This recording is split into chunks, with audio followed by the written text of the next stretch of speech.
하루에 사탕 하나, 어? 감자튀김 그냥 사이즈 하나를 그걸로 또 하루에서 이틀. 또 응급실 가가지고 수액 맞기도 하고 며칠 굶었는데 그때는? 거의 한 일주일 정도 더 넘게 된 것 같아요. 수액 맞으면 살찌지 않아요? 찔 것 같아서 안 맞아요, 아무리 아파도. 같이 만난 지 한 3년 정도 됐고요. 서로 재혼이다 보니까 이제 재혼하려고 준비를 하고 있습니다. 재혼이시구나. 근데 아내가 저 정도까지 체중을 계속 신경을 써야 되나. 체중계가 2개 있어요. 매일 재요. 5-6번? 건전지를 뺐다 꽂은 다음에도 다시 재봐요. 목표 체중 49kg가 넘어가면 아예 안 먹어요. 가끔 보면 저보다 더 먹어요. 폭식하네.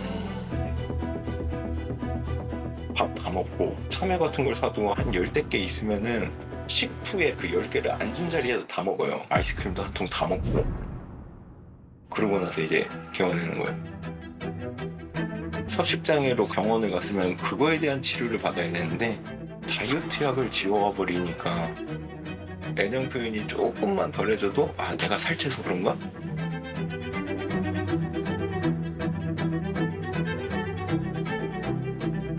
악순환이 계속 반복인 거예요. 계속.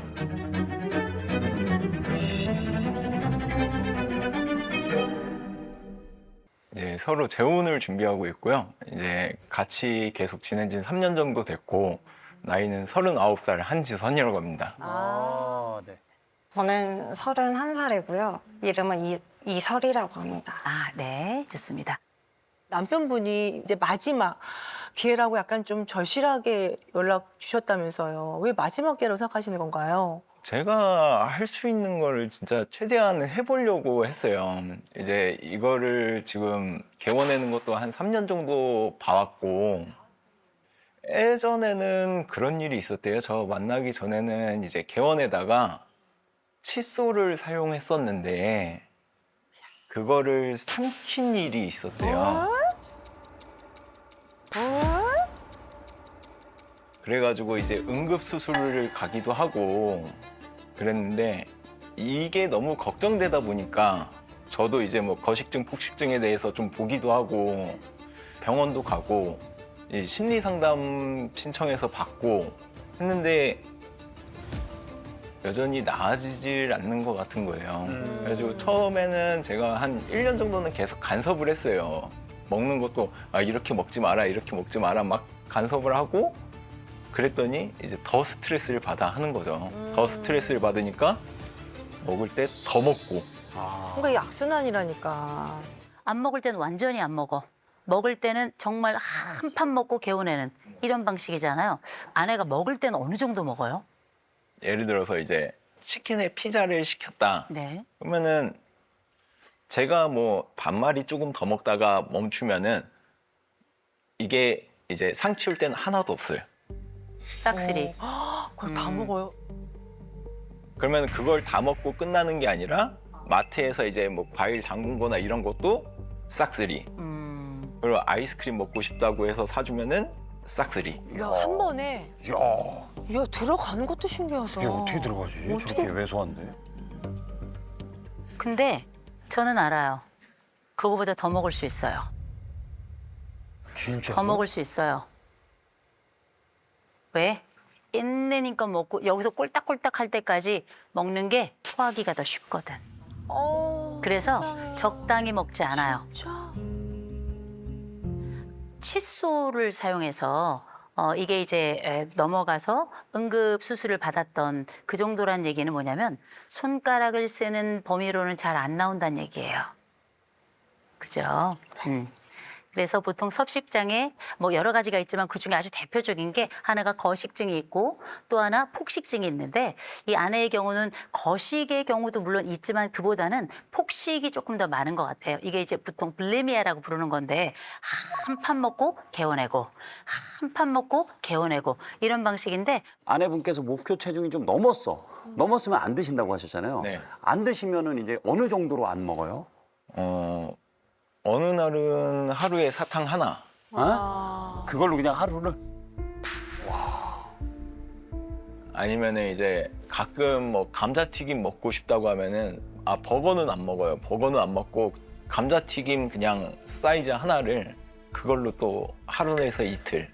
이틀을 그걸로 버티는 거예요? 요만한 걸로. 굶다 쓰러진 적도 있어요?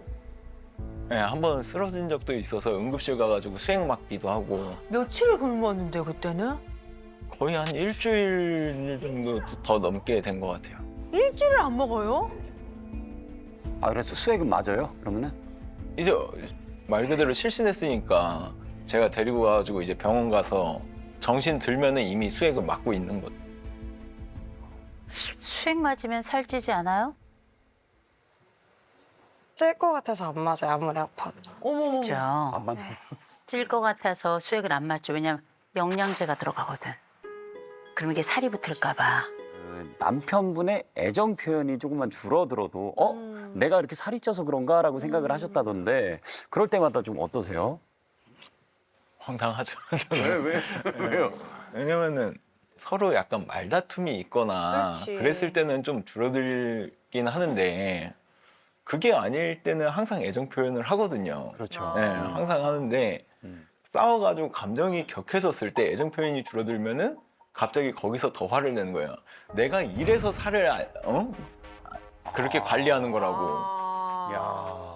내가 안 이뻐서 이렇게 애정 표현 안 하는 건지 얘기를 근데 하는구나. 그것 때문에 전혀 서로 갈등이 생긴 건 아니었는데 그러니까. 지나가는 여자, 진짜 저 여자가 이뻐, 내가 이뻐. 비교하는 경우가 많이 있나요? 다른 사람하고? 이거는 일상입니다. 아, 진짜로? 그냥 이제 번화가 같은 데 지나가면은 갑자기 물어봐요. 아까 지나갔던 검은 옷 입은 여자 저 정도 체형이면 남자들 기준에서 어떠냐 그러면 누군지 모르겠는데 되돌아가서 보고 와? 이러면은 또 그건 됐다 그러고. 대답도 잘해주시는데, 남편분이. 제가 지금부터 잠깐 좀 설명을 좀 드려야 될 게 있는데 많은 분들이 왜 그렇게까지? 왜 그렇게까지? 하는데 이런 불리미아, 다시 말해서 폭식증으로 고통받고 있는 분들은 다 답을 알고 있어요. 그래요? 본인도 알고 있어요. 그런데 답을 아는데 답을 쓸 수가 없어요. 이번 일주일 동안 몇 끼 먹었어요?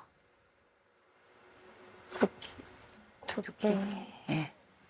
두 끼 먹은 것 중에 개워낸 거 있어요? 네. 그죠? 왜 이렇게 몸무게에 집착하게 됐어요?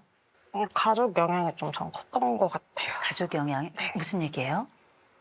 제가 많이 들었던 게 여자는 날씬해야 된다, 말라야 한다, 뭐 조신해야 된다, 뚱뚱하면 뭐 매력이 없다, 뭐 이런 얘기를 좀 많이 듣기도 했고, 그런 걸로 차별도 많이 당하기도 했던 것 같아요. 그러면 살은 언제 찐 거예요? 2018년 7월에 개월을 기억하네요? 네. 7월? 그때 왜 이렇게 갑자기 이렇게 살이 쪘을까요? 대학교를 휴학하고 이제 교육원에 가서 공부를 거의 새벽 4시까지 하고 잠 한 3시간 자고 근데 맛있는 게 너무 많더라고요. 계속 먹으니까 이제 그게 생각하지도 않게 이제 101kg까지 가더라고요. 살을 어떻게 뺐어요? 그냥 11월 9일 날부터 제가 운동을 시작했는데 1월 29일에 다이어트가 끝나는데요. 네. 그 이후로부터 49를 보는 날까지는 안 먹었어요. 그렇게 해서 살이 쭉 빠졌죠. 왜 구토가 시작됐어요? 살찌는 게 무서웠던 것 같아요. 내가 뚱뚱해지면 이 남자 떠날까요?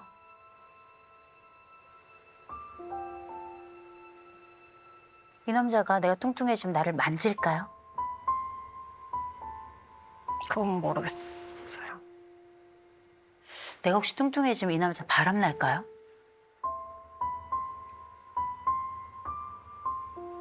네. 날 거예요. 그죠? 이게 남편 잘못이 아니에요. 이건 남편 잘못이 아니라 아내가 혼자 가지고 있는 불안이에요. 이 불안을 우리가 이렇게 부르죠. 유기불안이라고. 아무도 나를 버린다 말하지 않아도 내 스스로 내가 버려질까 봐 쩔쩔 매는 거라. 이건 분명히 어느 지점인가 뭔가 있었어요. 와이프가 제가 이제 회사 회식 때 나 여기서 회식해 하고 걱정 말라고 사진을 보내줬더니 네. 그 위치로 온 거예요. 아내분이 네. 네. 그때 당시 이제 친구랑 저희 형이 회식도 남자의 업무의 하나인데, 응? 네가 가면 안 되지. 야, 남자들은 회식도 막 승진하고 싶어가지고 회식 자리에 싫어도 참여하는 거다. 그러니까 아내는 이제 무슨 회식 자리가 승진에 영향을 주냐? 자기가 가기 싫으면 안 가는 거지. 이걸로 이제 서로 말다툼을 했어요. 아이고. 네. 제일 처음에는 이제 제가 그랬어요. 그건 그냥 의견 차이일 뿐이지 않냐. 그랬더니 제가 그 사람들 편든다고 이제 난리가 난 거죠. 그 사람 편든다고.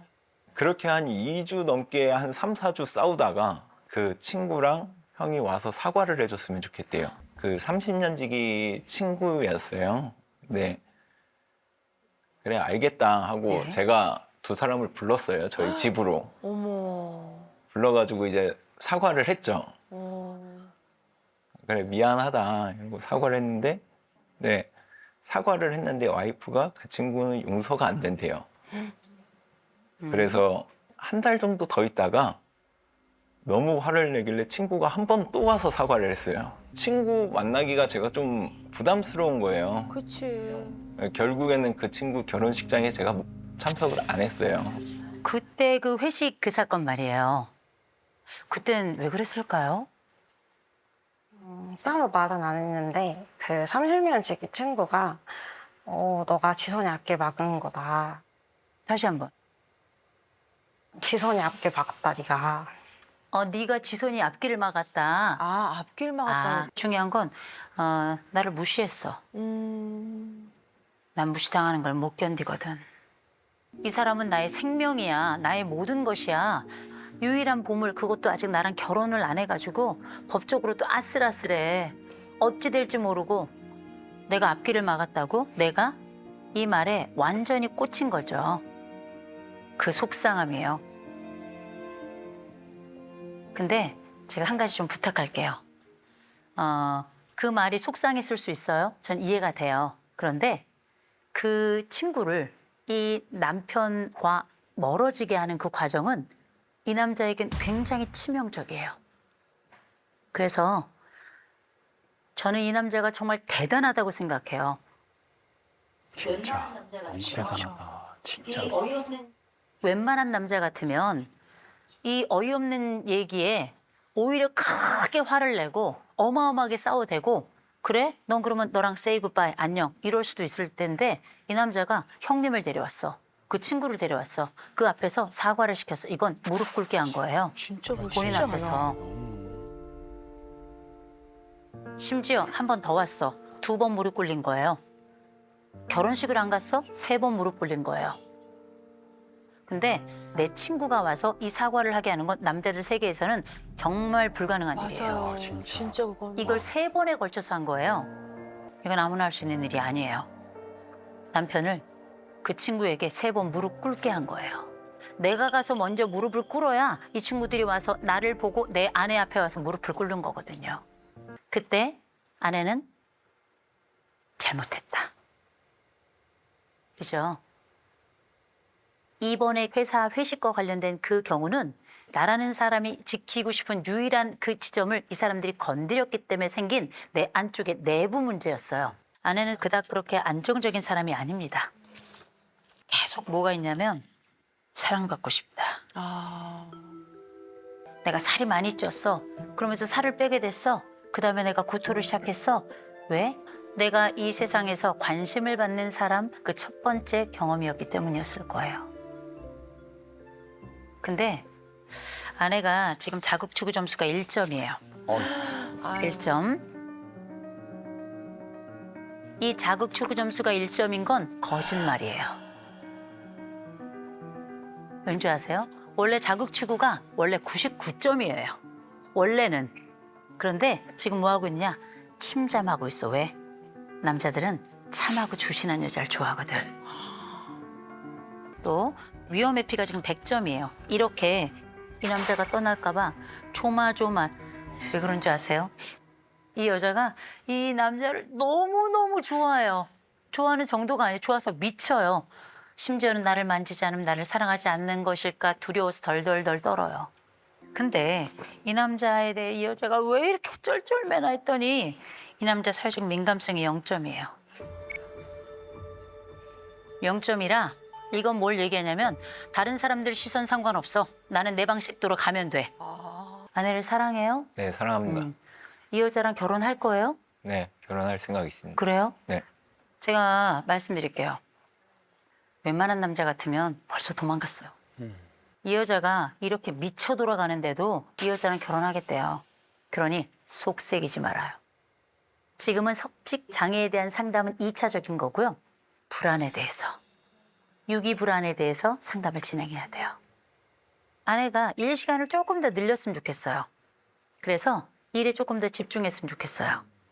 본인은 모든 신경이 다 남편에게만 가 있어요. 그래서 약간만 흔들려도 나에게는 미친 듯한 공포가 올 거라고요. 그래서 남편에 대한 이 집중하는 에너지를 일로 조금 돌려야 돼요. 이 남자가 무슨 말을 하고 무슨 행동을 하면 내가 좀 안심이 될까요? 난 너밖에 없어. 난 너밖에 없어. 그래서 어떻게 해야 되는 줄 아세요? 아주 포화 상태에 이르도록 예뻐해줘야 돼요. 아주 포화 상태에 이르도록. 이 여자한테 뭐라고 얘기해야 되냐면, 아유, 내가 정신이 나갔나 봐. 여보, 이리 와. 아유, 내가 미안해. 아유, 내가 이 여자를 이렇게 속상하게 했네. 아유, 내가 이렇게 자기 마음을 아프게 했다니까. 마음 얘기를 해야 돼요. 팩트를 얘기하면 안 되고 마음 얘기를 해야 돼요. 그럼 이 여자한테 얘기하세요. 나 너밖에 없다고. 난 너밖에 없어. 오늘 아동 학대에 관련된 이야기, 무겁고 너무나도 중대한 부분을 같이 이야기하게 될 텐데요. 제가 옛날에 어떤 교회에 강의를 하러 갔는데요. 한 아이가 아주 이러지도 못하고 저러지도 못하고 쩔쩔매는 거예요. 그 아이가 9살이었는데 제가 그래서 잠깐 강의를 멈추고 잠깐만 친구 지금 혹시 화장실 가고 싶어? 그랬더니 아, 네 그러는 거예요. 근데 그럼 화장실 다녀와. 그럼 보통 다녀오잖아요. 이 친구가 옆에 있는 엄마를 보는 거예요.